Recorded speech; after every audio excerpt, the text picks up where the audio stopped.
Greetings everyone. Today we will do chapter 1 The Living World NCERT exercise question answers. Okay. So start. Question number 1 is why are living organisms classified? Living organisms को classify क्यों किया गया? Earth consists of millions of organisms and we might be knowing the plants and animals that reside near us by their local names. अर्थ में बहुत सारे millions of organisms हैं और इनको हम लोकल नेम से जानते हैं बेटा. These local names would vary from place to place, even within a country. This would lead to confusion in identifying and studying specific species. Hence, to standardize the naming and studying of living organisms, it should be called by a common name throughout the world. To achieve this, the organisms are named and classified according to their characters. ये चीजें मैंने आपको explain की थी बेटा chapter के अंदर कि लिविंग ऑर्गेनिजम्स को क्यों क्लासिफाई किया गया था. अब मिलियन ऑफ ऑर्गेनिजम्स हैं हमारे चारों तरफ, हम उसको लोकल नेम से जानते हैं. With in a country, outside the country, अपने अलग अलग लोकल नेम्स हैं. तो ये कंफ्यूजन क्रिएट करता है, ठीक है, कि हम प्लेस टू प्लेस जैसे ही जाते हैं ये लोकल नेम से पहचाना जाता है, कंफ्यूजन क्रिएट होती है और हम एक दूसरे की बात समझ ही नहीं पाते हैं. तो इस कंफ्यूजन को दूर करने के लिए बेटा साइंटिस्ट ने एक स्टैंडर्डाइज नेम दे दिए गए हर एक लिविंग ऑर्गेनिज्म को, ताकि कंफ्यूज क्रिएट ना हो और एक कॉमन नेम से ही जाना जाए throughout the world. Okay, now come to the next question. Why are the classification system changing every now and then? ये classification system क्यों change हो रहा है बार बार में? Scientific studies ever progressing and new species and organisms are added often. Scientific study हमेशा चलती रहती है, नई species ऐड होती रहती है, नए organisms ऐड होते रहते हैं, ठीक है. जो अर्ली सिस्टम ऑफ क्लासिफिकेशन था ना बेटा, उसमें हम उसकी सिर्फ हैबिट और हैबिटेट्स ही लेते थे. हैबिट क्या होता है? उसकी आदतें, ठीक है. हैबिटेट जहां वो रह रहा है, ठीक है. Gradually external morphology become toll for the classification. बाद में उसकी एक्सटर्नल मॉर्फोलॉजी को भी कंसीडर किया जाने लगा उनको क्लासिफाई करने के लिए. उसके बाद मॉर्फोलॉजी के साथ साथ उसकी एम्ब्रियोलॉजी भी जो है वो देखी जाने लगी कि उसके एम्ब्रियो की डेवलपमेंट कैसे हो रही है, ठीक है. और फिर उसके साथ साथ फाइलोजेनेटिक रिलेशनशिप भी लगाया जाने लगा कि उसके एंसेस्टर कौन है और उसके डिसेंडेंट कौन है, ठीक है, कौन से इवोल्यूशनरी ट्री से वो बिलोंग करता है. उसके सेल की स्टडी को भी कंसिडर किया जाने लगा, ठीक है. तो कितनी सारी चीजों को लेकर हमने बेस बना लिया कि उसको कैसे क्लासिफाई किया जाए. तो पहले सिर्फ हैबिट और हैबिटेट के बेसिस पे हम ऑर्गेनिज्म को क्लासिफाई कर देते थे कि पानी में रहने वाले ऑर्गेनिज्म अलग हैं और लैंड पे रहने वाले अलग हैं, ठीक है ना.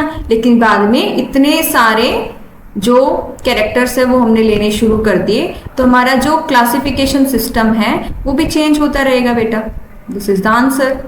So modern day uses biochemical techniques to classify the organisms based on their nucleic acid components. फिर उसके न्यूक्लिक एसिड कंपोनेंट के बेसिस पे भी, न्यूक्लिक एसिड कंपोनेंट्स कौन से? डीएनए एंड आरएनए, कि उनका जेनेटिक मटेरियल डीएनए है या आरएनए है. Okay, next question. What are different criteria would you choose to classify people that you meet often? जब आप किसी पर्सन से, किस पीपल से मिलते हो तो क्या क्राइटेरिया सेट करते हैं आप? क्या देखते हैं उसके अंदर? आप उसके अंदर ओब्वियसली जेंडर देखेंगे, मेल है या फीमेल है, ठीक है. उसके स्किन का कलर देखेंगे, व्हाइट है, ब्लैक है, ब्राउन है, कैसा है, ठीक है. उसकी एजुकेशन देखेंगे कि कितना क्वालिफाई है, प्रोफेशन देखेंगे कितना क्या काम कर रहा है, उसकी हॉबीज, उसका नेचर. तो ये सारे क्राइटेरिया लेकर हम चलते हैं बेटा किसी भी पर्सन से अगर हम मिलते हैं. ऐसे ही लिविंग ऑर्गेनिजम्स के बहुत सारे क्राइटेरिया लिए जाते हैं जिसके बेसिस पे हम उसको क्लासिफाई करते हैं. अभी मैंने पहले वाले क्वेश्चन में ही बताया कि सिर्फ पहले हैबिट और हैबिटेट लिया जाता था, लेकिन अब बेटा उसकी साइटोलॉजी, उसका जेनेटिक मटेरियल, उसकी एम्ब्रियोलॉजी, उसका फाइलोजेनेटिक रिलेशनशिप, तो सारे एट्रीब्यूट हैं और उन्हीं एट्रीब्यूट के बेसिस पे हम लिविंग ऑर्गेनिज्म को क्लासिफाई करते हैं. Come to the next question. What do we learn from identification of individuals and population? Individual और पॉपुलेशन की आइडेंटिफिकेशन से हम क्या सीखते हैं?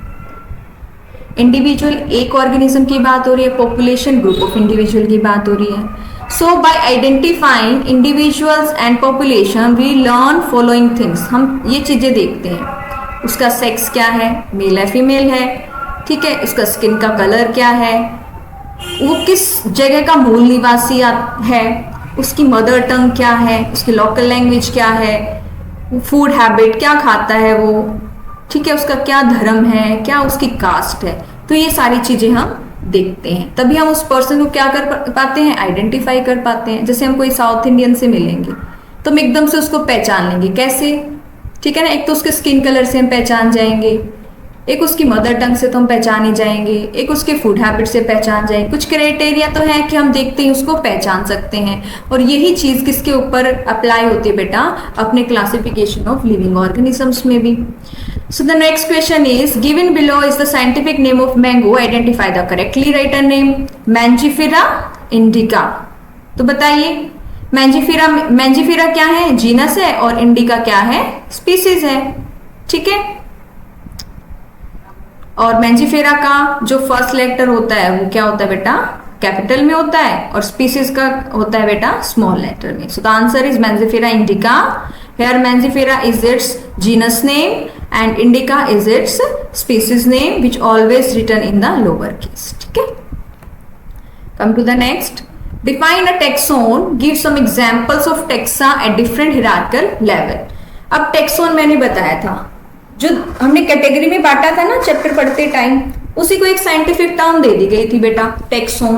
और ये टेक्सोन डिफरेंट डिफरेंट लेवल पे होता है, ठीक है, जैसे कि हमारे टेक्सोनॉमिक हिरार्की में है। तो देखो, a taxon is a level of hierarchy in the system of classifying organisms. Taxon एक लेवल है हायरार्किकल सिस्टम का जिससे हम ऑर्गेनिज्म को क्लासिफाई करते हैं। तो following are the hierarchical levels, kingdom, phylum, class, order, family, genus, species. सारे टेक्सा है, लेकिन बेटा ये अपने अपने डिफरेंट डिफरेंट लेवल के हैं। स्पीसीज लोअर लेवल का है, टेक्सा जीनस उससे अपर लेवल का है, फैमिली उससे अपर लेवल की है, ऑर्डर उससे अपर लेवल का है, क्लास उससे भी ऊपर की है, फाइलम उससे भी, और सबसे टॉप मोस्ट पे होता है किंगडम, ठीक है बेटा। अगर कुछ भी अगर आपको समझ नहीं आता है तो प्लीज कमेंट बॉक्स में आप पूछ सकते हैं। The next question is, can you identify the correct sequence of taxonomical categories. ठीक है, ये देखो बेटा, करेक्ट सीक्वेंस बताना है आपको, बताइए। यहां से अगर हम शुरू करते हैं, kingdom, phylum, order, species,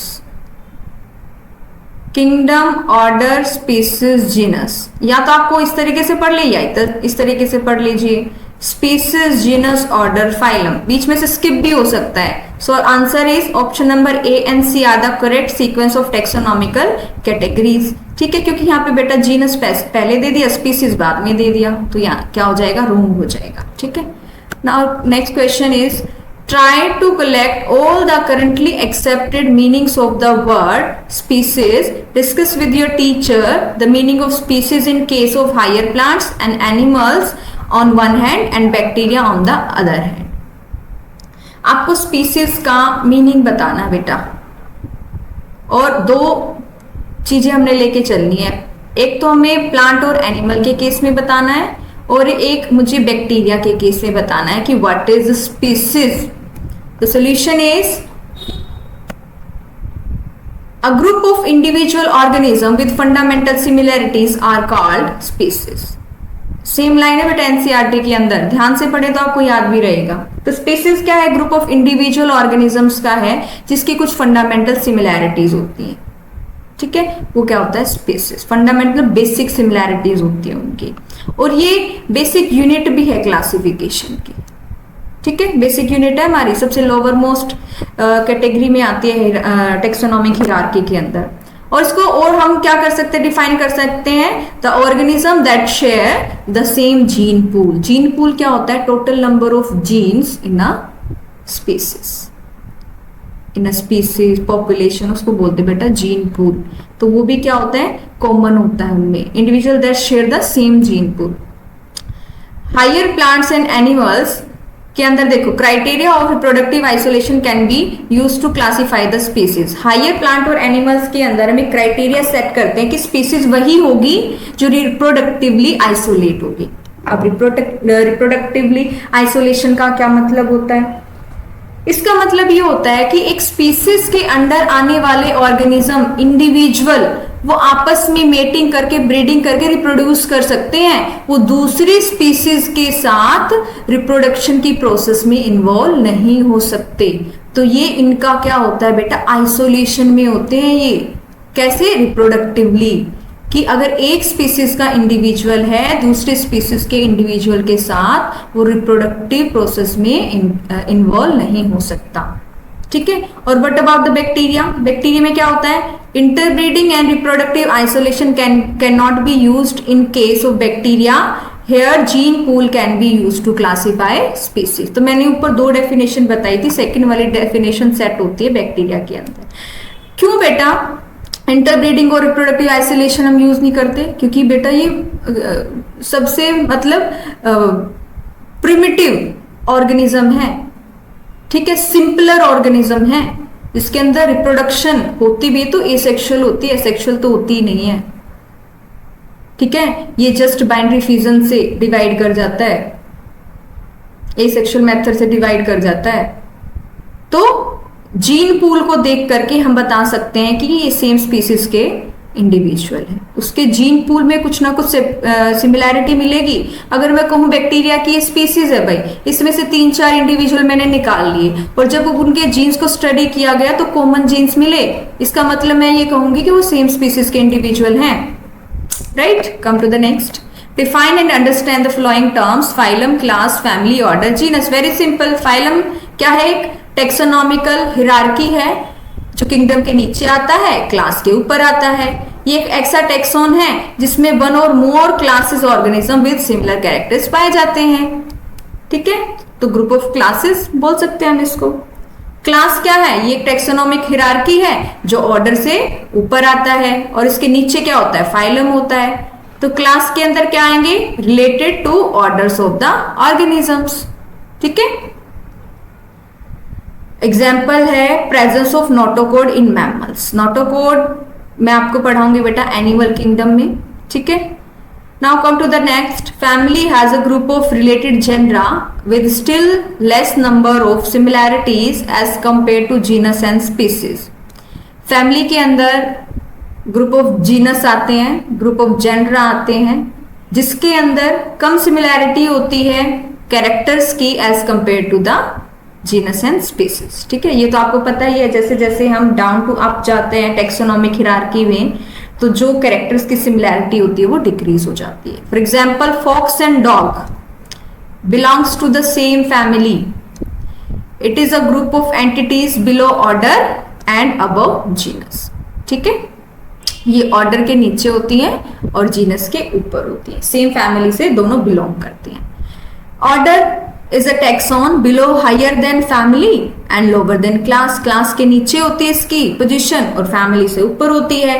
order being a higher category is the assemblance of families which exhibit a few similar characters. कुछ नहीं बेटा, सिंपली याद करना है। जैसे ऊपर ऊपर जाते जाओगे नीचे वाले का ग्रुप होता जाएगा। जीनस ग्रुप ऑफ स्पीसीज, ठीक है ना, फैमिली ग्रुप ऑफ जीनस, इस तरीके से आपको याद करना है बस सिंपल वर्ड्स में। Genus comprises a group of related species which has more characters in common in comparison to species of other genera. ठीक है ना, जेनरा के अंदर कॉमन कैरेक्टर्स होंगे बेटा, जो बहुत सारी स्पीसीज के कॉमन कैरेक्टर्स पाए जाएंगे जेनरा के अंदर, और वो कैरेक्टर दूसरे जेनरा के कैरेक्टर से डिफरेंट होंगे। For example, lion, tiger and leopard are classified under genus Panthera. ठीक है, पैंथेरा जीनस के अंदर आती है सारी species, lion, tiger and leopard. ठीक है, ये स्पीसीज के ऊपर होता है और फैमिली के नीचे होता है, क्योंकि हम बात कर रहे हैं जीनस की। Correct. Come to the next question. Illustrate the taxonomical hierarchy with stable examples of a plant and animal. एक टेक्सोनॉमिक हिरार्की को बताइए, एक एग्जांपल लेना है, एक प्लांट से लेना है, एक एनिमल से लेना है। तो सबसे पहले what is taxonomic hierarchy? The arrangement of various taxa in hierarchical order is called the taxonomic hierarchy. जब बहुत सारे टेक्सा को एक हिरार्की में, एक अरेंज्ड वे में जब लगा देते हैं तो उसको बोलते हैं टैक्सोनॉमिक हिरार्की। और उन टेक्सा को ही क्या बोलते हैं? टैक्सोनॉमिक कैटेगरी कहते हैं। और जब उनको अरेंज कर देंगे तो क्या बन जाएगा? Taxonomic hierarchy. बेटा जो डायरेक्ट ये क्वेश्चन आंसर देख रहे हैं उनको थोड़ी मुश्किल आ सकती है समझने में, इसलिए आपसे रिक्वेस्ट है कि पहले आप चैप्टर की वीडियोस देख लें अच्छे से, उसके बाद तो ये आपको बिल्कुल ही अच्छे से समझ आ जाएंगे। ठीक है। In this hierarchy, species is present at the lowest level, whereas kingdom is present as the highest level. Done. Classification of plant. हमने प्लांट लिया है ब्रिंजल, सोलेनम मिलांजिना। ठीक है। किंगडम इसका प्लांटी, डिवीजन है ये एंजियोस्पर्मी, क्लास है डाइकोटिलिडनी और ऑर्डर है सोलेनेल्स, और फैमिली है सोलेनेसी, जीनस है सोलेनम, स्पीसीज है मिलांजिना। ठीक है। तो ये बेटा हमारा हिरार्किकल ऑर्डर है बेटा, टेक्सोनॉमिक हिरार्की कि पहले किंगडम आएगा, फिर डिवीजन आएगी, फिर क्लास आएगी, फिर ऑर्डर आएगा, फिर फैमिली आएगी, फिर जीनस आएगा, देन स्पीसीज। ठीक है ना। असेंडिंग और डिसेंडिंग ऑर्डर के वे में आप इसको समझ सकते हैं। ठीक है। ये वर्ड आ जाए ना बेटा ONAE तो समझ लो ये क्लास की बात हो रही है। एल्स आ जाए तो समझ लो ऑर्डर की बात हो रही है। CEAE आ जाए तो समझ लो फैमिली की बात हो रही है। करेक्ट। अब एनिमल की क्लासिफिकेशन पे आ जाओ। हमने लिया है कोलंबा लिविया, ब्लू रोप डव के बारे में बात करें। किंगडम है इसका एनिमेलिया, फाइलम है इसका कॉर्डेटा, क्लास है इसकी एप्स में सारे बर्ड्स आते हैं बेटा, ऑर्डर है कोलम्बिफॉर्म्स, और फैमिली है कोलम्बिडी, और जीनस है कोलंबा, और स्पीसीज है लिविया। ठीक है। तो ये एक प्लांट की हो गई और एक क्या होगी बेटा? एनिमल की हो गई। ठीक है। So these are the NCERT question answer that I have explained you. Keep studying, keep growing बेटा। अगर कुछ आपको समझ नहीं आता है किसी भी टॉपिक से रिलेटेड, किसी भी वर्ड से रिलेटेड, किसी भी टर्म से related, so feel free to ask in the comment box. Thank you. Keep studying and keep growing.